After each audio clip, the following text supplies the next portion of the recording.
Hello friends, study with Krishna channel में एक बार आपका फिर स्वागत है।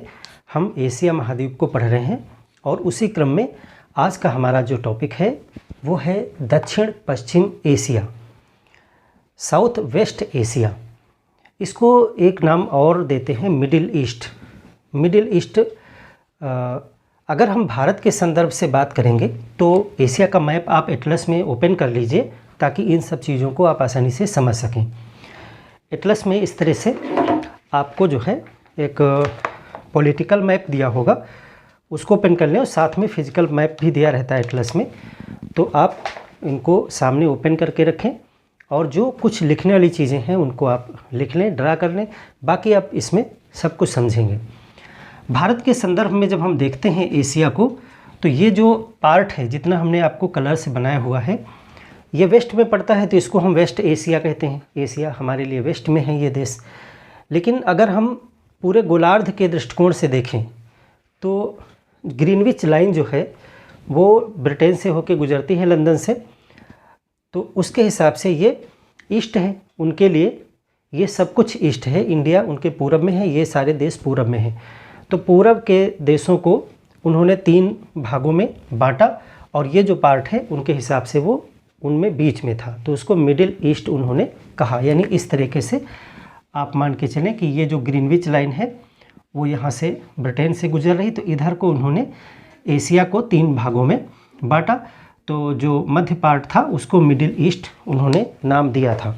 तो वही मिडिल ईस्ट है और यही दक्षिण पश्चिम एशिया हम अपने संदर्भ से बात करेंगे। लेकिन थोड़ा सा अंतर आपको जानने की ज़रूरत है भौगोलिक दृष्टिकोण से, कि जब हम दक्षिण पश्चिम एशिया की बात करेंगे तो अभी आपको हम जितने कंट्रीज़ बताएंगे वो सभी दक्षिण पश्चिम एशिया में आते हैं। लेकिन जब मिडिल ईस्ट की बात करेंगे तो मिडिल ईस्ट में यहाँ पर कैस्पियन सागर से लगे हुए जो 3 काकेसस कंट्रीज़ हैं जिनको पिछली क्लास में डिस्कस किया था, वो 3 नहीं शामिल किए जाते हैं मिडिल ईस्ट में। और अफ्रीका का एक कंट्री है इजिप्ट, मिस्र कहते हैं जिसे, वो शामिल कर लिया जाता है। वो 3 हटा देते हैं, एक इधर से शामिल कर लेते हैं, तो आपका मिडिल ईस्ट बन जाता है। वैसे इसको हम अभी डिस्कस करेंगे पूरा। एशिया का मैप आप ओपन कर लीजिए और सबसे पहले आप इसकी लोकेशन को विजिट करें। हम दक्षिण पश्चिम एशिया कह रहे हैं, इसका मतलब एशिया का दक्षिणी हिस्सा और पश्चिमी हिस्सा। हम पिछली क्लास में सेंट्रल एशिया को डिस्कस किए थे जिसमें हमने 5 देश पढ़े थे। आप तुरंत कमेंट करके उन 5 देश के नाम बताइए जो सेंट्रल एशिया में आते हैं। यहाँ पे है सेंट्रल एशिया, कैस्पियन सागर जहाँ से हमने स्टार्ट किया था वहीं से आप देखें, इधर तो हो गया आपका सेंट्रल एशिया। इंडिया के संदर्भ में अगर हम बात करें तो भारत का पड़ोसी देश पाकिस्तान आप देखते हैं और पाकिस्तान के बाद में आप अफ़गानिस्तान को देखते हैं।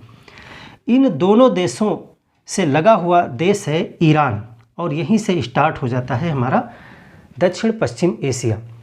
तो यहाँ से अफ़गानिस्तान और पाकिस्तान के बाद में स्टार्टिंग है, तो ये तो इधर से हो गया। अगर हम अफ्रीका की तरफ से देखें तो जो लाल सागर है, लाल सागर के बाद का हिस्सा, भूमध्य सागर के पूरब का हिस्सा, और यहाँ पर आपने काला सागर और कैस्पियन सागर देखा था तो उसके दक्षिण का हिस्सा। यही इसकी चारों तरफ की बाउंड्री है। इसी के बीच में जितने भी देश आते हैं अभी आप सबको देखेंगे वो सभी किस में आते हैं, दक्षिण पश्चिम एशिया। ये काफ़ी आपको कन्फ्यूजिंग पार्ट लगता होगा, इसके देश कैसे हम याद रखें, कैसे तर्क पूर्ण तरीके से याद रखें ताकि हम जब इंटरनेशनल रिलेशंस पढ़ रहे हों या हम किसी करंट अफेयर्स के मुद्दे को पढ़ रहे हैं तो आसानी से ये चीज़ें आपको मन में बिल्कुल इमेज की तरह दिखाई पड़नी चाहिए। तो उसी हम कॉन्सेप्ट को डेवलप करेंगे आज। तो चलिए क्लास को शुरू करते हैं। इसमें कितने देश हैं और उनकी लोकेशंस क्या हैं, बाउंड्रीज़ क्या हैं, वाटर बॉडीज़ क्या हैं और किन किन देशों के साथ बाउंड्री बनाते हैं, महत्वपूर्ण शहर, पोर्ट, राजधानियाँ क्या हैं, सबसे पहले हम इसी चीज़ को डिस्कस करेंगे। तो हम स्टार्ट करेंगे अफ्रीका की तरफ से।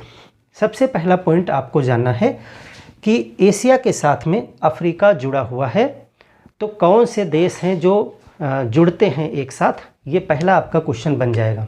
हम इसी किनारे से स्टार्ट करेंगे। बहुत आसान है इसको पढ़ना। एक तो हमें यहाँ पे मिल जाता है रेड सी,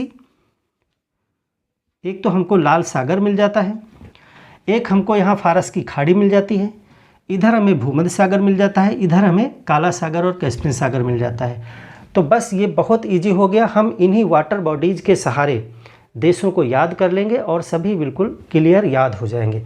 तो हम रेड सी की तरफ से याद करेंगे। रेड सी एशिया को और अफ्रीका को अलग करता है। रेड सी अलग करता है अफ्रीका और एशिया को। तो देखिए अफ्रीका, यही चीज़ें आप नोट करेंगे, बाकी मैप पे समझेंगे। अफ्रीका एवं एशिया लिखना बहुत ज़रूरी है। तो इसमें दो चीज़ें हैं, दो बातें हैं। एक तो आपके पास में है लाल सागर, इससे क्वेश्चन बनेगा, और एक है सिनाई प्रायद्वीप। सिनाई प्रायद्वीप, दो चीज़ें हैं। तो लाल सागर आप देख रहे हैं एशिया के मैप पे, देखिए ये सब कुछ इधर अफ्रीका है आपका, ये है आपका लाल सागर। लाल सागर अफ्रीका और एशिया को अलग करता है। लाल सागर क्या करता है, ये आपका अफ्रीका से एशिया को अलग करता है, एशिया को अलग करता है। ये पॉइंट आप लिखें। देखिए ये भ्रंश है, ये फाल्ट है। इधर ये जो प्लेट है वो नूबियन प्लेट है, अफ्रीकन प्लेट है। तो ये प्लेट इधर की तरफ खिसक रही है। और ये जो अरब प्रायद्वीप है, प्रायद्वीप वो होता है जो तीन तरफ से वाटर बॉडी से घिरा होता है। तो देखिए ये जो भूमि आप देख रहे हैं पूरी, ये इधर रेड सी, इधर आपका हिंद महासागर यानी अरब सागर, और इधर आपका फारस की खाड़ी, तीन तरफ से वाटर से घिरा हुआ ये क्षेत्र प्रायद्वीप है। इस पे कई देश स्थित हैं, इसको टोटल अरब प्रायद्वीप कहा जाता है। तो अरब प्रायद्वीप की एक प्लेट जो है वो इधर को खिसक रही है, अरब प्रायद्वीप की प्लेट इधर को खिसक रही है, इसलिए यहाँ पर ये सागर का जन्म हुआ। तो ये एक फाल्ट की तरह है, इसमें इस तरीके से फाल्ट है। ये जो मैं डॉटेड बिंदी बना रहा हूँ ये एक प्रकार से फाल्ट है। यहाँ पे आप आएंगे, मैप में ज़रूर देखते रहें, तो यहाँ पे आपको एक देश मिलता है जिबूटी, इधर मिलता है आपका यमन। तो जिबूटी और यमन के पास में एक जंक्शन है। जंक्शन का मतलब है यहाँ से ये फाल्ट एक इधर की तरफ चला गया और एक इधर सोमालिया की तरफ चला आया। तो ये जंक्शन का क्षेत्र है, जिबूटी जंक्शन के क्षेत्र पर ही स्थित है। तो ये एक फाल्ट है लाल सागर भ्रंश। तो लाल सागर की उत्पत्ति इसी भ्रंश से हुई है। ये महत्वपूर्ण है, इसमें व्यापार के लिए काफ़ी परिवहन होता है। उस सब चीज़ों को अभी हम समझेंगे डिटेल में। सबसे पहले हमने देखा कि लाल सागर अफ्रीका और एशिया को अलग कर देता है। अब दूसरा चीज़ है, आप यहाँ पर देख रहे हैं कि एक जोड़ है, एक जोड़ है, उसको कहते हैं सिनाई प्रायद्वीप। अब ये फिर प्रायद्वीप आ गया। तो प्रायद्वीप का मतलब है तीन तरफ वाटर बॉडी होनी चाहिए। तो ये जो एरिया आप देख रहे हो, जो मैं ब्लैक से आप अपने मैप पे देखें, जहाँ पे बड़ा मैप दिया हो वहाँ पे देखिए, ये एरिया सिनाई प्रायद्वीप है। इसके दोनों तरफ आपको छोटी छोटी वाटर बॉडी दिखाई पड़ेंगी और इधर लाल सागर, इसीलिए प्रायद्वीप है। इसको भी हम डिटेल में बड़ा करके आपको चीज़ें इसमें समझनी है आपको। और यहाँ ये पूरा आपका मिस्र देश है, ये है मिस्र, जिसको इजिप्ट भी कहा जाता है। इजिप्ट, दोनों ही नाम है इसके, इजिप्ट। ये इसी मिस्र देश का ही पार्ट है। ये जो सिनाई प्रायद्वीप है ये मिस्र देश का पार्ट है। मिस्र देश एशिया के साथ जुड़ा है और इधर जो देश पड़ता है वो है इजराइल। तो सिनाई प्रायद्वीप में आप क्या पॉइंट करके लिखेंगे कि यह मिस्र का भाग है, मिस्र का प्रायद्वीप है, प्रायद्वीप है जो एशिया के इजराइल से जुड़ता है। इजराइल देश के विषय में आप जानोगे, बहुत इंटरेस्टिंग, उसे पढ़ेंगे, जुड़ता है।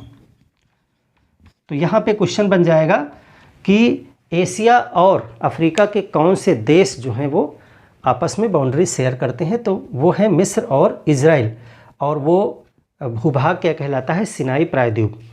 अब यहाँ पर जो बॉर्डर है वो स्वेज नहर तय करती है।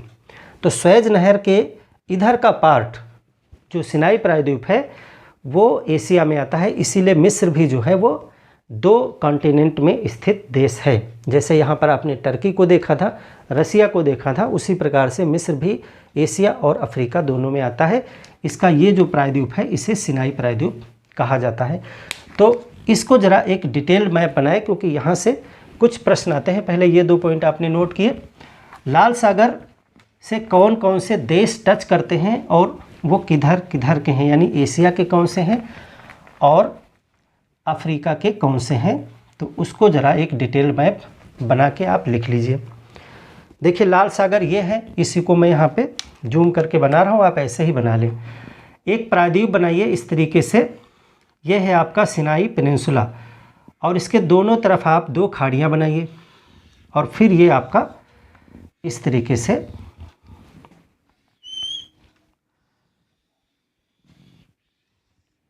बिल्कुल यही चीज़ है ये, लेकिन यहाँ पे डिटेल में आपको समझना है कुछ चीज़ें, इसीलिए मैंने इसे बनाया है इस तरीके से।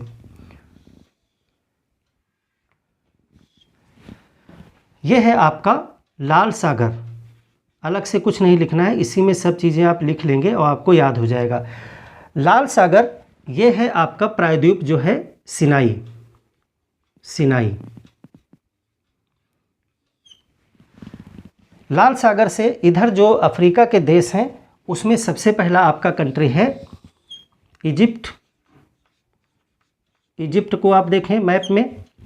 इजिप्ट के बाद में आपको एक देश मिलेगा सूडान। सूडान के बाद में एक देश आपको मिलेगा इरिट्रिया, ये आपका है इरिट्रिया। और इरिट्रिया के बाद में आपको एक देश मिलेगा छोटा सा जिबूटी, जिबूटी। और फिर आपको मिलेगा सोमालिया, सोमालिया। तो ये आपके अफ्रीका की तरफ से लाल सागर को टच करने वाले देश हैं जो इसी क्रम में हैं। अब हम इधर का देखें कि इधर कौन से देश टच करते हैं, जो काफ़ी भ्रामक है और इसमें आपसे गलती होने की संभावना है। आपको 2 तो बहुत स्पष्ट तरीके से दिखेंगे, ये देश है यमन और ये है सऊदी अरब। तो आपको यहाँ पर एक देश दिखाई पड़ेगा यमन, यमन, और इसके बाद में आपको सऊदी अरब मिलेगा, सऊदी अरब। ये जो 2 खाड़ियाँ हमने आपको बनवाई वाटर बॉडी हैं, यहाँ से 2 देश और बॉर्डर बनाते हैं। एक देश तो आपका इजराइल है, इजराइल, और एक देश आपका है जॉर्डन, जॉर्डन। तो टोटल इधर से भी आपके इतने देश आ जाते हैं 4। अब खास खास चीज़ें क्या हैं यहाँ पर रेड सी के संदर्भ में। ये आपका लाल सागर है। लाल सागर में आपको यहाँ पर 2 खाड़ियाँ दिखेंगी। यहाँ पर देखिए एक खाड़ी है जो कहलाती है स्वेज खाड़ी, ये है आपकी स्वेज खाड़ी। और इधर जो है इसे कहते हैं अकाबा की खाड़ी, अकाबा खाड़ी। जॉर्डन और इजराइल ये दोनों लाल सागर से लगे हुए देश हैं जो आपको अक्सर मैप में पता नहीं चलता है। ये कहाँ पर जुड़ते हैं आकर के, ये अकाबा की खाड़ी में जुड़ते हैं आकर के, और इन दोनों ही देशों के 2 महत्वपूर्ण पोर्ट इस अकाबा की खाड़ी में है, जिससे इनका संपर्क जो है वो लाल सागर से हो जाता है। तो वो कौन से पोर्ट हैं आपसे पूछा जा सकता है। जॉर्डन का पोर्ट यहाँ पर है और इजराइल का पोर्ट यहाँ पे है। तो जो जॉर्डन का पोर्ट है उसका नाम मैं यहाँ पे लिख रहा हूँ, वो है अकाबा, अकाबा पोर्ट। उसी अकाबा सिटी के नाम पर अकाबा की खाड़ी से कहा जाता है। और जो इजराइल का पोर्ट है इसी अकाबा की खाड़ी में, उसको कहते हैं इलात पोर्ट, इलात पोर्ट जो इजराइल का है, अकाबा की खाड़ी में है।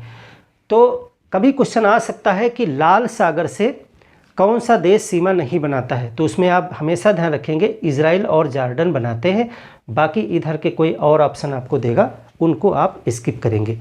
लाल सागर में आपने 2 महत्वपूर्ण पोर्ट देखे, एक और महत्वपूर्ण पोर्ट सऊदी अरब का है, जो यहाँ पर है, जिसका नाम है जेद्दा, जेद्दा पोर्ट। जेद्दा इस्लामिक पोर्ट भी इसे कहा जाता है और काफ़ी फेमस पोर्ट है व्यापार के लिए भी।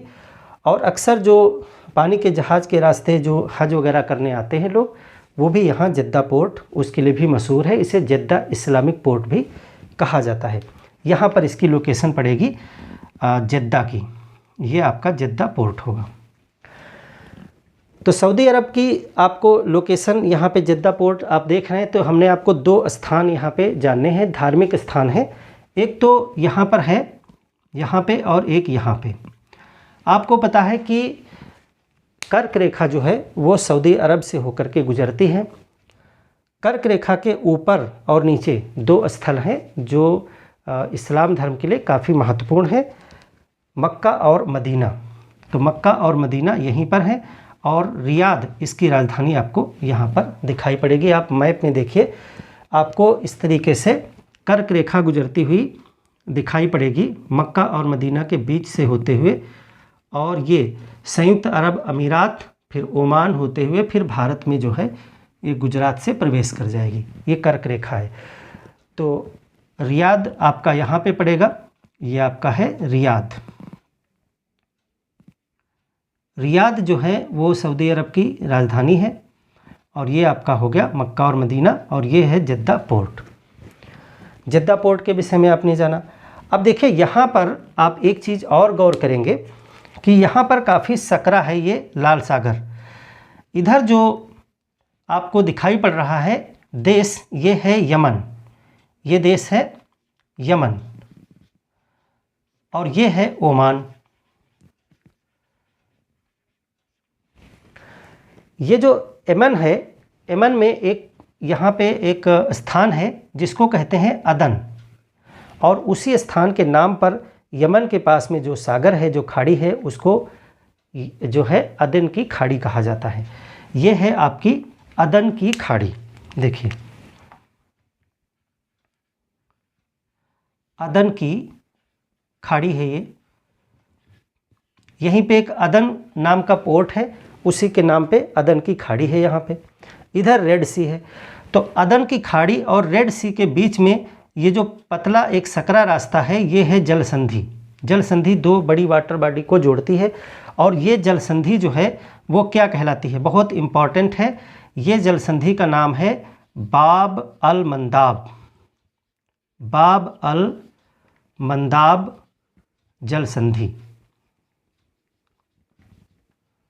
बाब अल मंदाब जल संधि आपकी हो गई यहाँ पे। ये अदन की खाड़ी आपको यहाँ पे है।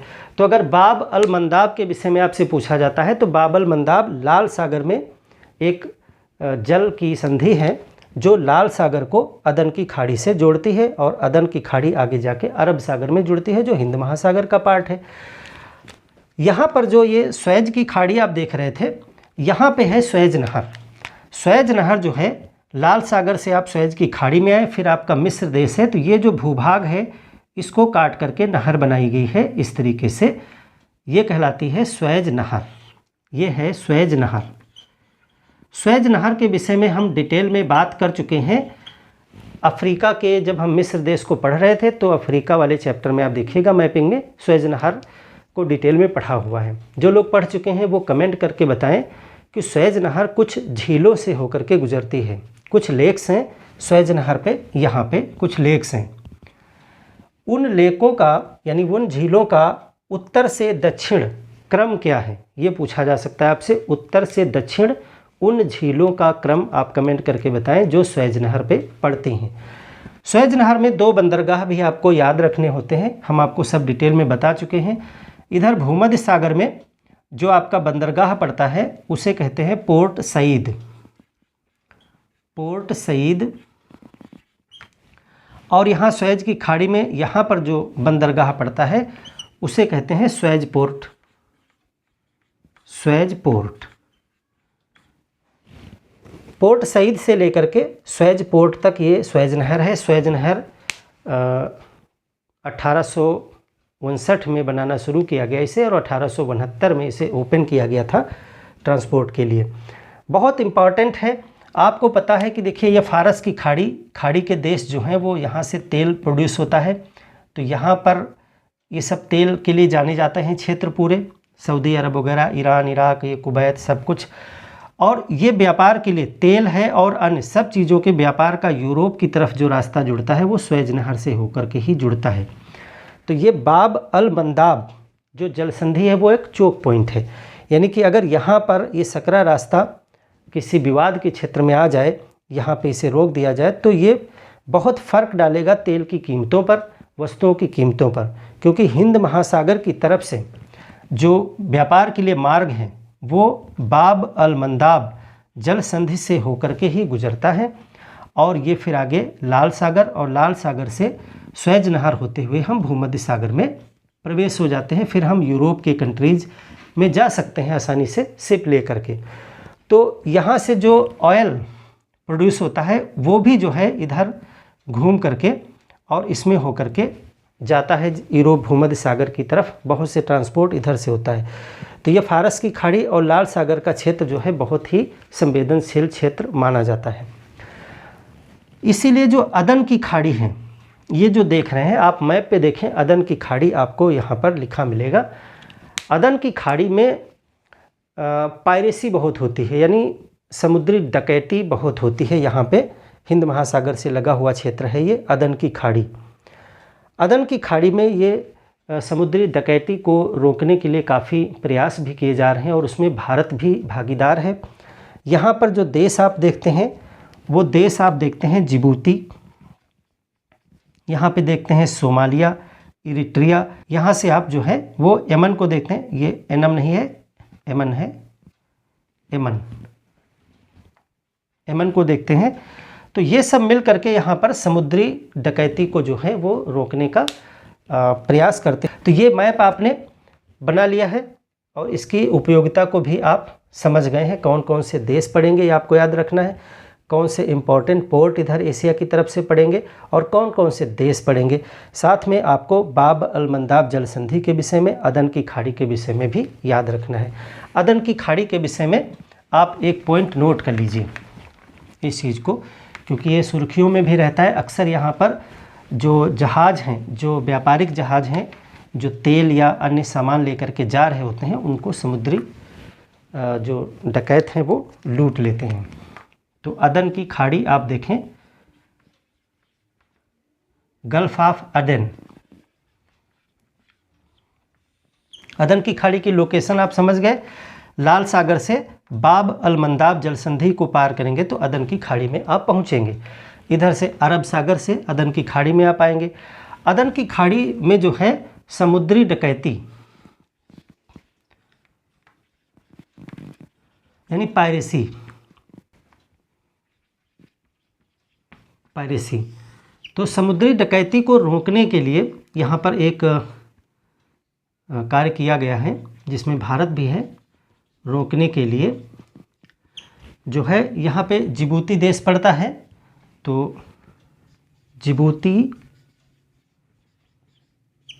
आचार संहिता बनाई गई है। संहिता जिबूती डी से शुरू होता है, D code of conduct, DCC इसको बोलते हैं जिबूती। और इसमें संशोधन भी किया गया है। जेद्दा में एक मीटिंग हुई थी, जेद्दा संशोधन भी इसमें किया गया है अभी लेटेस्ट में 2017 के आसपास में जेद्दा संशोधन भी इसमें हो चुका है। एक प्रकार से एक समझौता है, एग्रीमेंट है जिबूती आचार संहिता।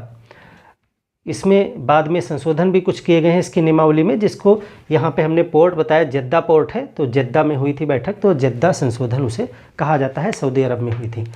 तो ये किस लिए है, जिबूती आचार संहिता किस लिए है, वो ये अदन की खाड़ी जो कि हिंद महासागर का पश्चिमी क्षेत्र है, तो यहाँ पे इसको रोकने के लिए है।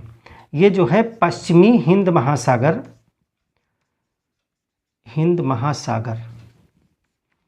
में जो पायरेसी है को रोकना, ये इसका प्रमुख उद्देश्य है। बाकी इसके और भी कुछ व्यापार को लेकर के उद्देश्य हैं। तो ये चीज़ है। तो यहाँ पर जो चीज़ें आपने सीखी वो ये है कि अफ्रीका की तरफ से जो बॉर्डर है एशिया का वो क्या है। अफ्रीका की तरफ से मिस्र देश, यहाँ पे मिस्र देश इजराइल के साथ जुड़ा हुआ है। बाकी क्षेत्र रेड सी से अलग है। रेड सी पे इधर से मिस्र, सूडान, इरिट्रिया, जिबूटी और सोमालिया देश पड़ते हैं। एशिया की तरफ से इजराइल, जॉर्डन, सऊदी अरब और यमन देश पड़ते हैं। लाल सागर हिंद महासागर से लेके भूमध्य सागर तक एक रास्ता क्रिएट करता है, जिसमें सबसे महत्वपूर्ण यहाँ पे अदन खाड़ी, अदन की खाड़ी से बाब अल मंदाब जल संधि आपको मिलेगी, जहाँ से शिप प्रवेश करते हैं, रेड सी से होते हुए मिस्र तक आते हैं। और यहाँ पर आगे रास्ता बंद था तो एक नहर काट दी गई है, कृत्रिम नहर है जो स्वेज नहर कहलाती है, और वो भूमध्य सागर तक पहुँचा देती है। तो इधर का आपको इतना क्लियर हो गया होगा। अब हम इधर के देश जो हैं आपके जो पड़े उन पे भी थोड़ी सी नज़र डाल लें और फिर हम फारस की खाड़ी को देखते हैं। यहाँ पर आपने देश देखा यमन, यमन की राजधानी है सना, यहाँ पर आपको मिलेगी सना। यमन की राजधानी देखिए मैप में सना। इसके विषय में आपको क्या जानना है कि ये पोर्ट नहीं है, क्योंकि अक्सर विकल्प में दिए जाएंगे कि निम्नलिखित में से कौन सा बंदरगाह नहीं है। तो आपको जेद्दा विकल्प मिल सकता है, ये जेद्दा है, जेद्दा, जेद्दा पोर्ट है। इसके बाद ऐसे घूमते हुए आएगा साना, साना यमन की राजधानी है, साना पोर्ट नहीं है। इसके बाद में ओमान देश पड़ता है। ओमान देश में आपको 2-3 पोर्ट बहुत महत्वपूर्ण है, याद रखने हैं, क्योंकि उसमें एक पोर्ट पे इंडिया का जो है बहुत अच्छा समझौता हुआ है, वो भी आपको जानना है। तो सबसे पहले तो ओमान के विषय में आप देखें। ओमान की राजधानी यहाँ पर पड़ती है मस्कट, ये है आपकी मस्कट, मस्कट पोर्ट है। ओमान की राजधानी है मस्कट, जो कि एक पोर्ट है, ये आपको याद रखना है। यमन की राजधानी पोर्ट नहीं है, यहाँ पे पोर्ट है यानी बंदरगाह है। इसके बाद में आपको यहाँ पर 2 पोर्ट आपको बहुत ध्यान से आपको याद रखने हैं, जिनका क्रम भी आपसे पूछा जा सकता है, क्योंकि इधर जो है आपके 3-4 पोर्ट हैं जो बहुत फेमस हैं विश्व में। एक तो पोर्ट आपको याद रखना है जो इंडिया के दृष्टिकोण से बहुत महत्वपूर्ण है, ये पोर्ट है दुक्कम पोर्ट, दुक्कम बंदरगाह।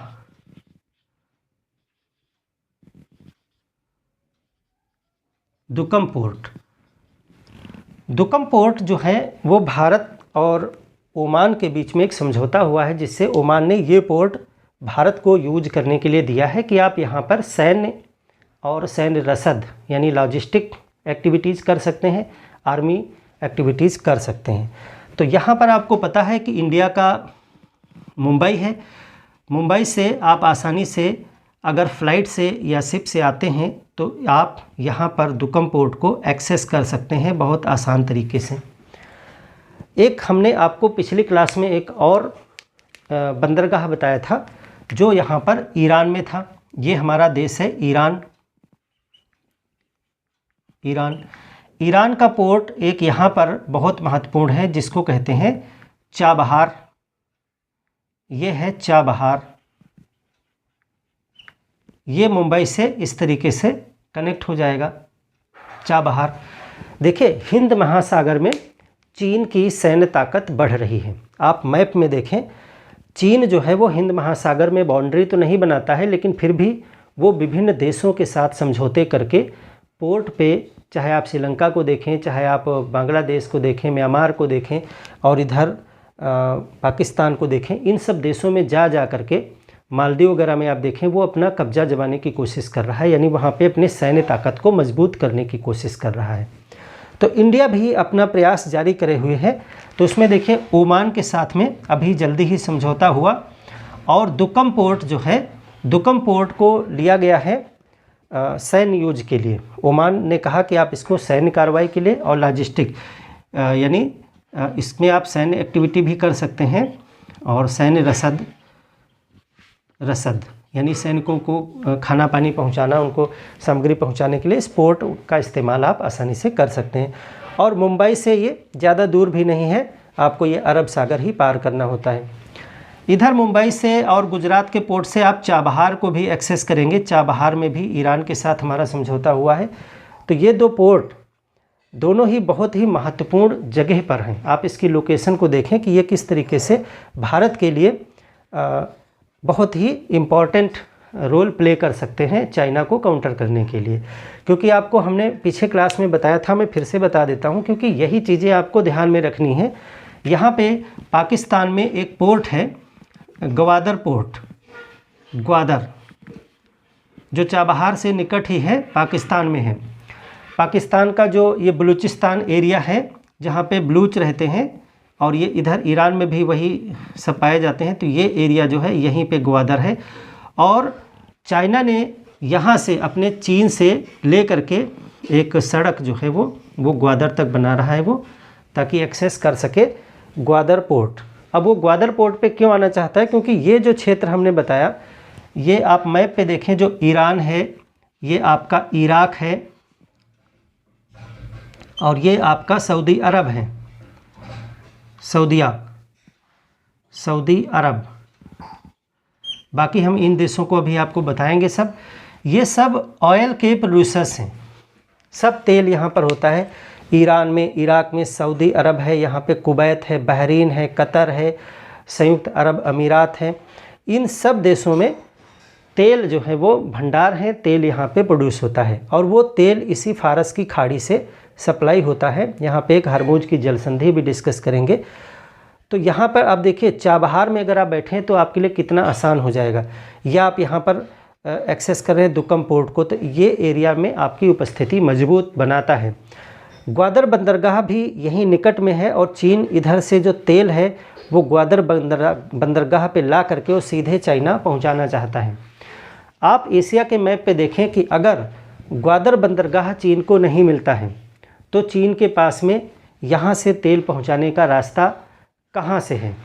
एशिया के मैप पे आप देखोगे तो यहाँ से पूरा हिंद महासागर पार करते हुए श्रीलंका के पास में जा करके फिर बंगाल की खाड़ी को पार करना पड़ेगा, फिर वो इंडोनेशिया के थ्रू हो करके फिर वो पहुँचेगा जा करके चाइना।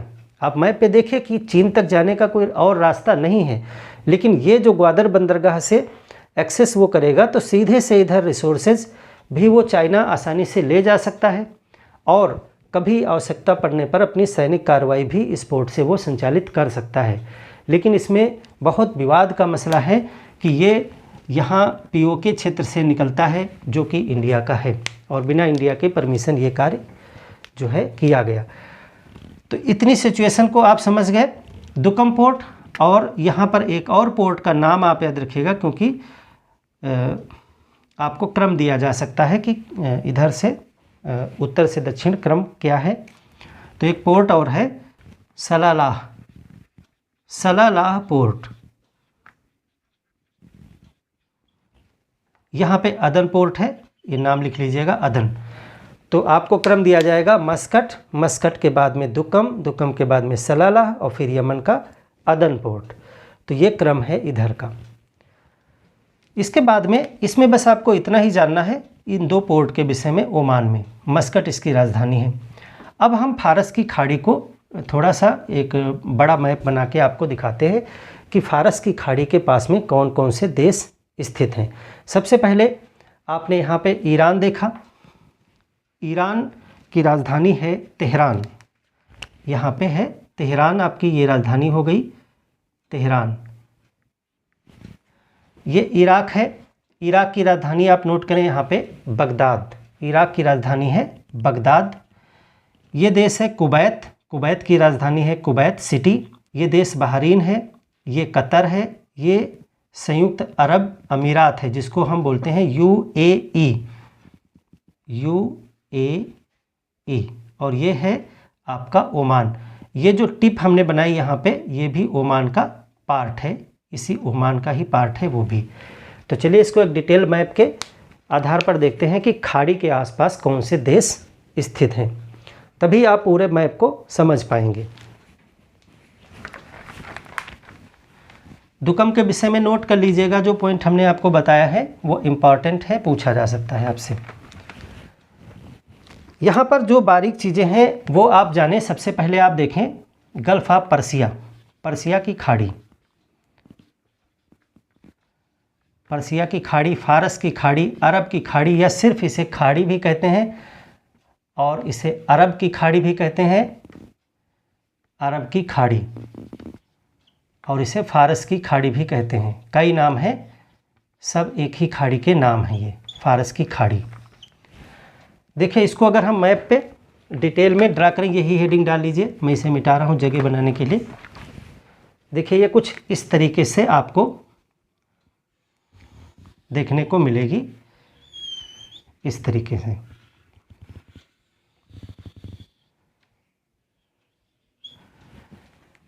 यह है आपकी फारस की खाड़ी, यह है फारस खाड़ी।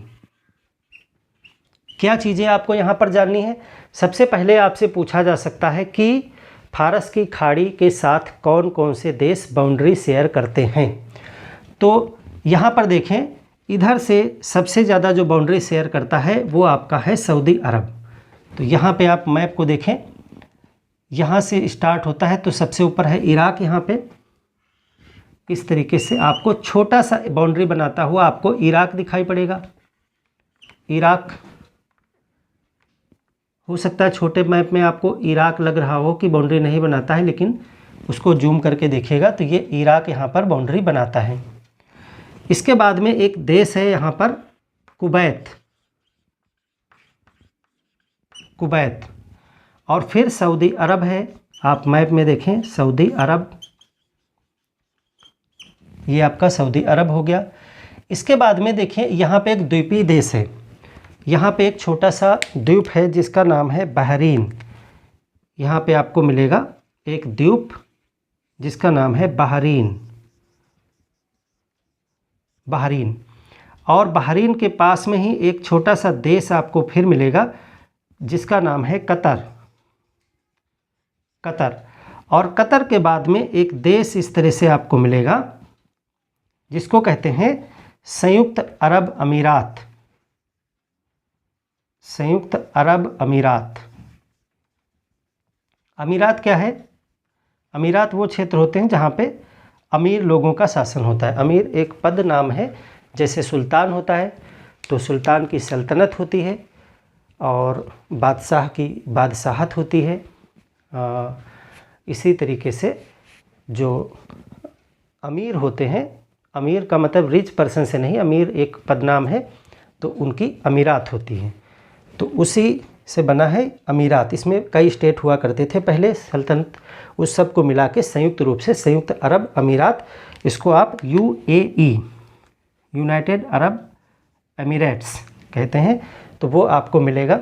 ये आप मैप पे देखें और इस पे भी गौर करें, यही मैं लाइन ड्रा कर रहा हूँ। ये कुवैत है, देखिए ये बहरीन है, ये आपका हो गया कतर, और ये UAE। अब यहाँ पे टिप पे UAE का जो टिप पार्ट है ये और ये, तो इधर आपको हमने बताया ये है ओमान, और उसी का हिस्सा यहाँ पर है टिप पे।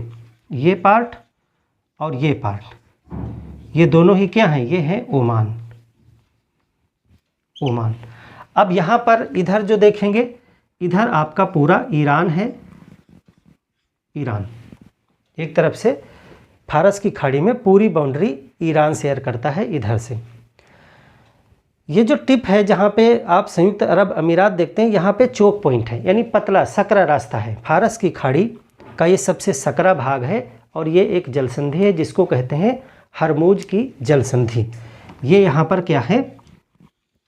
ये है हरमुज जलसंधि, हरमुज जलसंधि। अब यहाँ से कई क्वेश्चन बन जाएंगे कि हरमुज जलसंधि जो है वो कौन से वाटर बॉडी को जोड़ती है और किन देशों को अलग करती है, यानी इसके दोनों तरफ देश कौन से हैं और दोनों तरफ वाटर बॉडी कौन से हैं।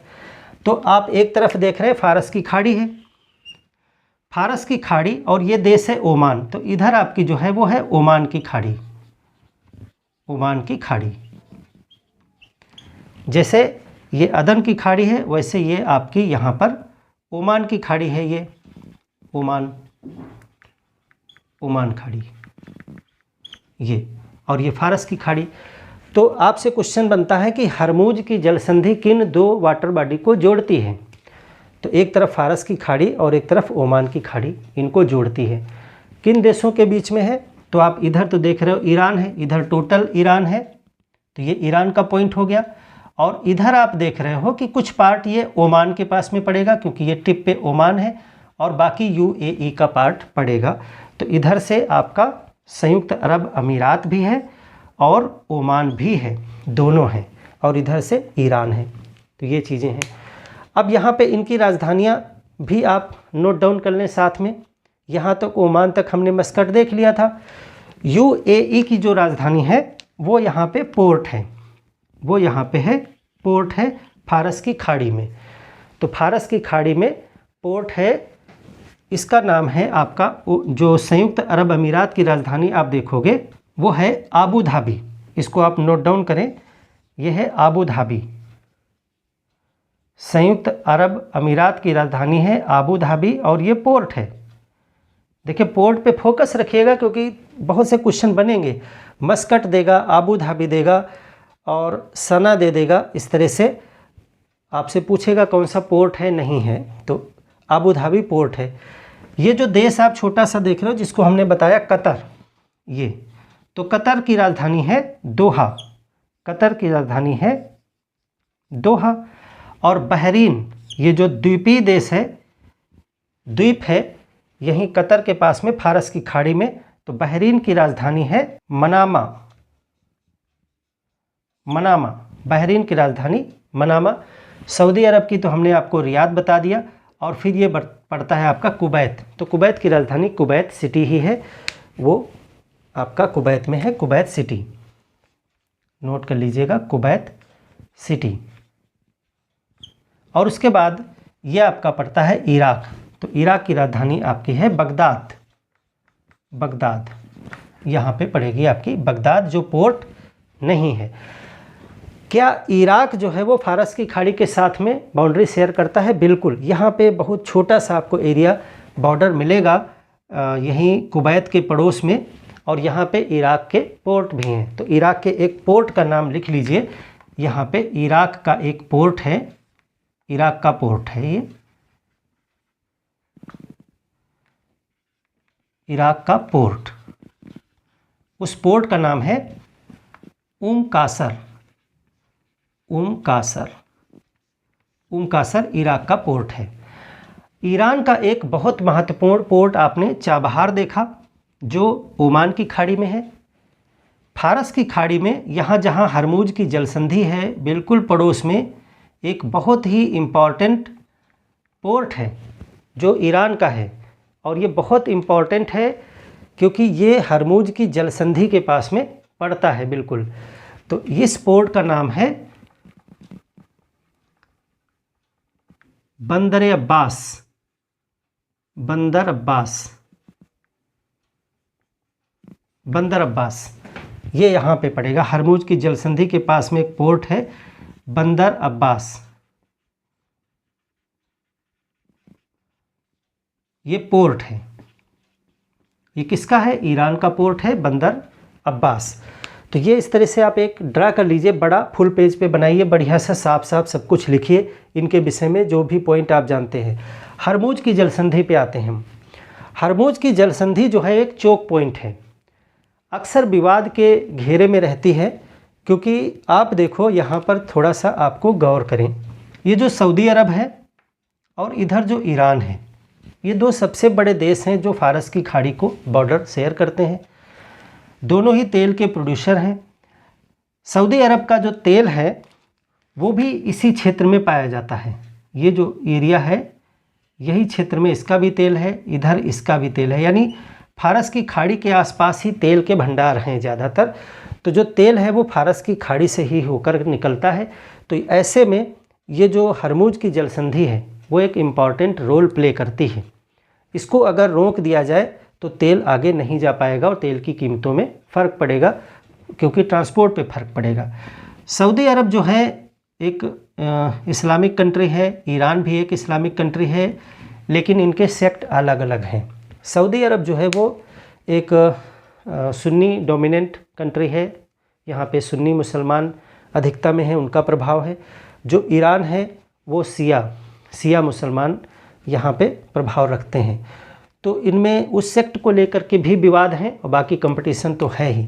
तो ऐसे में यहाँ पर जो ये हरमुज की जल संधि है अक्सर विवाद में आ जाती है जहाज़ों को लेकर के, जिससे तेल की कीमतों पर फ़र्क पड़ता है।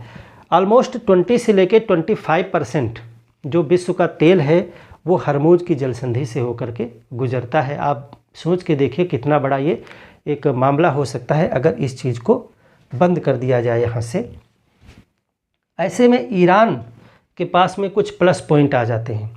ईरान के पास में प्लस पॉइंट ये हैं कि इसके पास में एक यहाँ पर जो बंदर अब्बास पोर्ट है वो बहुत महत्वपूर्ण रोल प्ले करता है, क्योंकि ये हरमुज के निकट है, ये इधर से निकाल सकता है। और एक नया पोर्ट चाबहार जो है वो भी एक इम्पॉर्टेंट रोल इसके साथ प्ले करता है। सऊदी अरब के सभी पोर्ट जो है वो फारस की खाड़ी में ही हैं, इधर ओमान की खाड़ी की तरफ उसके कोई पोर्ट नहीं है। अगर इधर रेड सी की तरफ आए तो उसे पूरा सऊदी अरब पार करना पड़ेगा, जो एक डेजर्ट एरिया है। जब हम आगे फिजिकल देखेंगे ये सब डेजर्ट एरिया है तो काफ़ी महंगा पड़ेगा उसे। तो इस तरह से इनमें टकराहट होती रहती है और ये देश जो हैं वो सब ऑयल के लिए जाने जाते हैं। जो संयुक्त अरब अमीरात है इसमें पहले कई अमीरात हुआ करते थे, उनको मिला करके ये बनाया गया। इसमें दुबई वगैरह सब है, दुबई, शारजहाँ और ये अबू धाबी, ये सब कुछ यहाँ पर आपको देखने को मिलता है।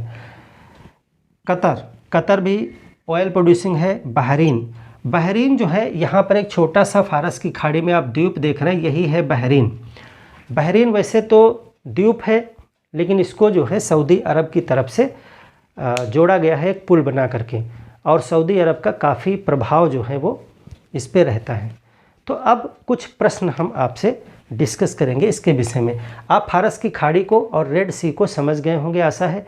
इसके आसपास कौन कौन से देश हैं और क्या कौन कौन से इम्पोर्टेंट पोर्ट हैं। एक प्रश्न आता है आपसे कि इनमें से कौन सा देश फारस की खाड़ी से बाउंड्री शेयर नहीं करता है, और एक प्रश्न इस तरह से आएगा कि इनमें से कौन सा देश जो है वो खाड़ी देशों में गिना जाता है या नहीं गिना जाता है। इस तरह से दोनों में थोड़ा सा डिफरेंस आएगा। जब भी आपसे प्रश्न पूछा जाए कि कौन कौन से देश फारस की खाड़ी के साथ में बाउंड्री शेयर करते हैं, तो आप देखें ज़रा यहीं पर मैप में, ये फारस की खाड़ी है।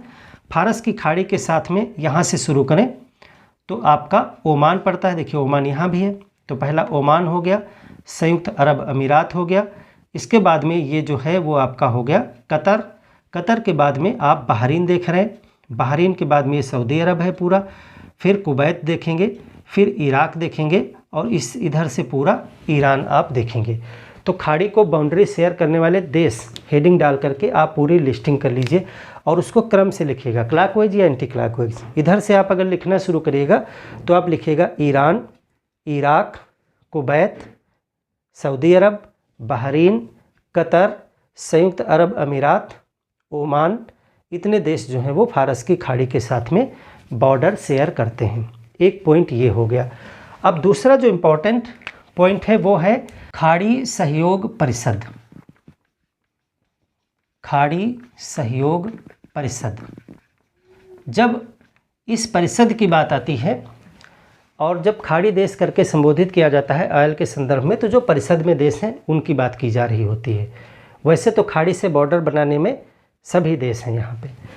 तो इस खाड़ी सहयोग परिषद में कौन कौन से देश हैं, तो वही जो खाड़ी के आसपास हैं उसमें ईरान और इराक दो छोड़ करके जो इधर से हैं वो सब इसमें आते हैं। तो खाड़ी सहयोग परिषद यानी कि गल्फ कोऑपरेशन काउंसिल GCC, ये एक संगठन है। इसमें देखिए सऊदी अरब प्रमुख है, मुख्यालय भी रियाद में है, सऊदी अरब है इसका नेता, यानी सबसे बड़ा सऊदी अरब ही इसमें है जो प्रभाव डालता है इस पूरी काउंसिल पे। इसके बाद इधर से जितने भी देश हैं यहाँ से शुरू करेंगे। कुवैत है, इसमें कुवैत है, ये आपका है बहरीन है, इसमें बहरीन के बाद में आपका कतर है इसमें, और फिर UAE है और ओमान है। यही देश जो है खाड़ी सहयोग परिषद में आते हैं, जिसका सऊदी अरब में यहाँ पे इसका मुख्यालय है रियाद में। मुख्यालय कहाँ है? रियाद जो राजधानी है ये, यहाँ पे इसका मुख्यालय है। अब आपको इसमें क्वेश्चन मन में आ गया कि ईरान भी तो खाड़ी देश में है और इराक भी है, ये इसमें क्यों नहीं है? तो हमने अभी आपको बताया कि सऊदी अरब और ईरान का कन्फ्लिक्ट रहता है, इसलिए ईरान इसमें नहीं है। और ईरान और इराक दोनों एक ही बात है, मतलब उसी सेक्ट का मामला है, शिया सुन्नी का। तो इधर जो है इराक भी सऊदी अरब से इनकी भी पटरी नहीं बनती है, इसीलिए इराक और ईरान जो है इस परिषद में नहीं है, क्योंकि इस परिषद में सर्वे सर्वा जो है वो सऊदी अरब है। तो सऊदी अरब इसमें उन दो देशों को नहीं रखता है। तो इसमें जो है नोट करके लिखेंगे, ईरान एवं इराक भी फारस की खाड़ी से सीमा साझा करते हैं, सीमा साझा करते हैं, क्योंकि ये प्रश्न अलग से आ जाएगा ना, लेकिन GCC में नहीं है। तो जैसा प्रश्न हो वैसा टिक करिएगा। कौन सा देश खाड़ी देश के साथ सीमा बनाता है? खाड़ी देशों में आता है तो सभी आते हैं, लेकिन इस परिषद में ईरान और इराक को बाहर निकाल दीजिएगा। कारण क्या है आपको हमने समझा ही दिया कि इनका अपना पॉलिटिकल इशू है। इसी तरीके से देखिए, ये ईरान है और यहाँ पर आप देखते हो यमन। यमन भले ही सऊदी अरब का पड़ोसी है, लेकिन यमन और सऊदी अरब में अच्छे ताल्लुकात नहीं बनते हैं, क्योंकि यहाँ भी जो है ईरान सपोर्ट करता है अपने सेक्ट को, अपने पंथ को, और ईरान और यमन एक दूसरे को सपोर्ट करते हैं, और सऊदी अरब से उतना अच्छा सपोर्ट नहीं बन पाता है। जबकि इन देशों के साथ में ओमान, संयुक्त अरब अमीरात, कतर, बहरीन और कुवैत, इनके साथ में सऊदी अरब की अच्छी बनती है, इसीलिए इन लोगों ने एक संगठन बनाया हुआ है। इराक ने जो है कुवैत पे हमला कर दिया था, तो उसमें सऊदी अरब जो है से इसकी जो है वो ताल्लुकात बिगड़ गए थे, क्योंकि एक्चुअल में ऐसा है कि ये जो ईरान है और इराक है और कुवैत है, इनका जो तेल का क्षेत्र है वो अंदर जब भूगर्भ में जाएंगे तो एक ही पड़ता है, और उसमें जो है सभी के साथ में इनके विवाद हैं कि कौन कितना तेल निकालेगा। तो इस तरह आपस में उनकी जो है काफ़ी समझौते और काफ़ी विवाद भी उसमें आपस में उनके हैं। तो सऊदी अरब की सिचुएशन आप समझ गए यहाँ पे, और इस संगठन को आप समझ गए। तो चलिए यहाँ तक हम क्लास को रिवाइज करते हैं, फिर हम नेक्स्ट क्लास में भूमध्य सागर से लगे हुए कौन कौन से देश हैं, बस इतना ही पढ़ेंगे तो आपको सारे देशों के विषय में अनुमान हो जाएगा। यहाँ पे आपने 3 देश जो काकेशस देश कहे जाते हैं, इन 3 देशों के विषय में हम पहले ही आपको पढ़ा चुके हैं, वो भी इसी में आते हैं। तो आप अपना एशिया का मैप ओपन कर लीजिए और देखिए, इधर आपको हिंद महासागर दिखेगा। हिंद महासागर का पार्ट है अरब सागर। अरब सागर जैसे ही पार करते हैं तो आप यहाँ आ जाते हैं अरब कंट्रीज़ में। सबसे पहले आप फेस करेंगे 2 देश, यमन और ओमान। यही 2 देश आपको यहीं मिल जाएंगे इस प्रायद्वीप पे। ये दुनिया का सबसे बड़ा प्रायद्वीप है जो 3 तरफ से वाटर बॉडी से घिरा हुआ है। अक्सर कभी कभी ये भी पूछ दिया जाता है अरब प्रायद्वीप में कौन कौन से देश हैं, तो सब कुछ आपको हमने बता ही दिया कि अरब प्रायद्वीप पे कौन कौन से देश स्थित हैं। यमन और ओमान 2 देश आपको सबसे पहले ही पढ़ेंगे। ओमान से हमारे देश के ताल्लुकात बहुत अच्छे हैं। यहाँ पे हमने एक पोर्ट भी जो है समझौते के तहत जो है लिया है उपयोग के लिए, जिसको कहते हैं दुकम पोर्ट, और ये सैन्य उपयोग के लिए भी किया जा सकेगा। ओमान की राजधानी मस्कट पोर्ट है, लेकिन यमन की राजधानी साना पोर्ट नहीं है। यहाँ पे एक दूसरा पोर्ट है अदन, और उसी के नाम पे यहाँ जो जल है उसको अदन की खाड़ी कहते हैं। एक और चीज़ यहाँ पर इम्पॉर्टेंट है, यहाँ पर एक द्वीप आप देख रहे होंगे। अदन की खाड़ी में देखिए एक छोटा सा एक द्वीप होगा। ऐसे तो छोटे छोटे बहुत सारे द्वीप हैं, लेकिन ये कुछ स्पेशल है, इसीलिए इसको लिखें आप। इस द्वीप का नाम है सोकोत्रा द्वीप। सोकोत्रा द्वीप, और ये आपका यमन का ही है। यहीं पे यमन देश देख रहे हैं, यमन का ही सोकोत्रा द्वीप है। सोकोत्रा द्वीप एक बहुत ही इम्पॉर्टेंट है। यहाँ की जो प्रजातियाँ हैं, वनस्पतिक जो भी जीव जंतु हैं यहाँ के, उसमें बहुत सी ऐसी प्रजातियाँ हैं जो दुनिया में कहीं अन्यत्र नहीं पाई जाती हैं, यानी वो उसी सोकोत्रा द्वीप पर ही पाई जाती हैं। जो जीवन का विकास यहाँ पे हुआ है वो बिल्कुल कुछ अलग हटके है। तो कुछ ऐसे वनस्पति और जीव यहाँ पर पाए जाते हैं जो दुनिया में अन्यत्र नहीं पाए जाते हैं। तो ये कुछ स्पेशल द्वीप है, इसलिए इसको अक्सर कहा जाता है कि एलियन से मिलता जुलता द्वीप है ये। एलियन यानी कि यहाँ की प्रजातियाँ धरती की प्रजातियाँ नहीं लगती, एलियन प्रजातियाँ लगती हैं, वैसे अन्यत्र कहीं मिलता ही नहीं है। तो इसीलिए इसको यूनेस्को ने इसको विश्व धरोहर साइट घोषित किया 2008 में। 2008 में इस द्वीप को विश्व धरोहर सूची में जो प्राकृतिक स्थल होते हैं उसमें सूची में रखा गया है। कौन सा? सोकोत्रा द्वीप। तो प्रश्न आपसे पूछा जा सकता है कई तरीके से, सोकोत्रा द्वीप कहाँ है? तो आपको पता है अदन की खाड़ी में है, या अरब सागर में है, हिंद महासागर में, कुछ भी ऑप्शन हो सकता है। तो सोकोत्रा द्वीप की लोकेशन पता है।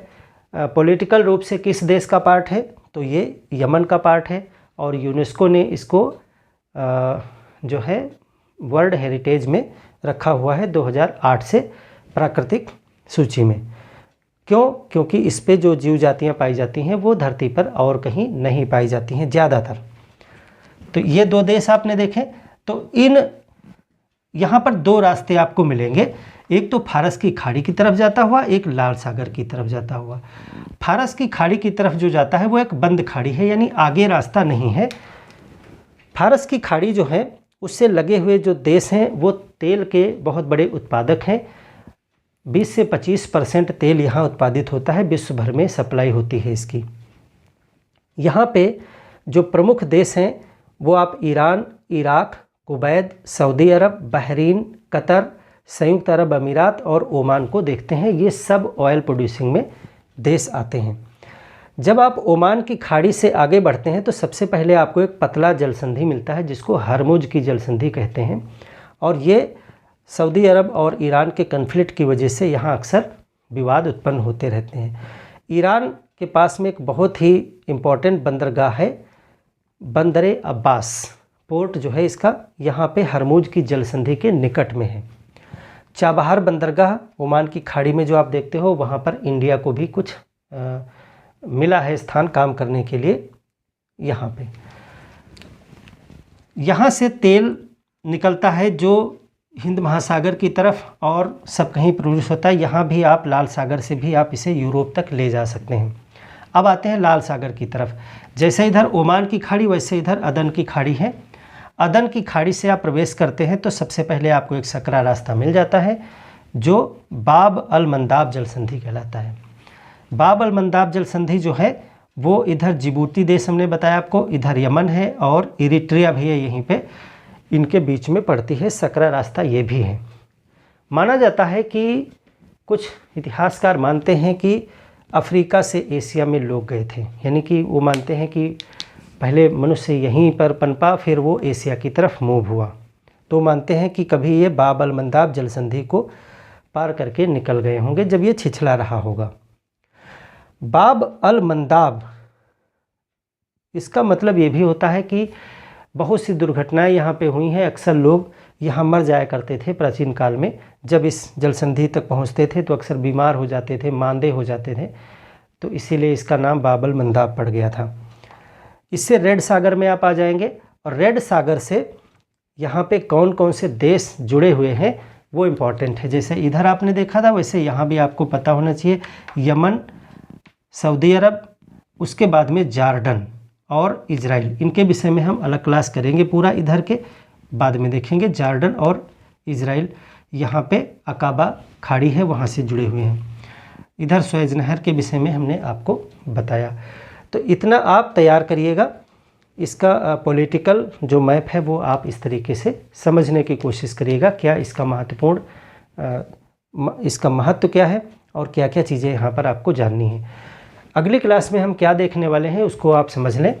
काकेशस देशों को हम बता ही चुके हैं आपको हैं। हम यहाँ पर देखेंगे टर्की, सीरिया, लेबनान, इज़राइल और जॉर्डन, इराक, इन सब विषय में आप देखेंगे कि भूमध्य सागर से लगे हुए इधर कौन से देश हैं और क्या इनका इम्पोर्टेंस है। इसके बाद में हम कुछ फिजिकल ज्योग्राफी पे बात करेंगे, यानी नदियाँ, पर्वत, पहाड़, ये पूरे जो है साउथ वेस्ट एशिया में रेगिस्तान कहाँ पे हैं, नदियाँ, हालांकि नदियाँ ज़्यादा हैं ही नहीं, इधर इराक और सीरिया इधर ही नदियाँ हैं टर्की में, बाकी कहीं नदियाँ वगैरह ज़्यादा नहीं आपको जानना है। पर्वत वगैरह के विषय में जानेंगे, रेगिस्तानों के विषय में जानेंगे और कुछ हम यहाँ पे कन्फ्लिक्ट के विषय में भी जानेंगे, क्या क्या विवाद हैं इधर इजराइल को लेकर के, इधर कुर्दिस्तान के विषय में भी जानेंगे और टर्की के विषय में भी हम अध्ययन करेंगे। तो मिलते हैं एक और बेहतर क्लास के साथ में, तब तक के लिए धन्यवाद।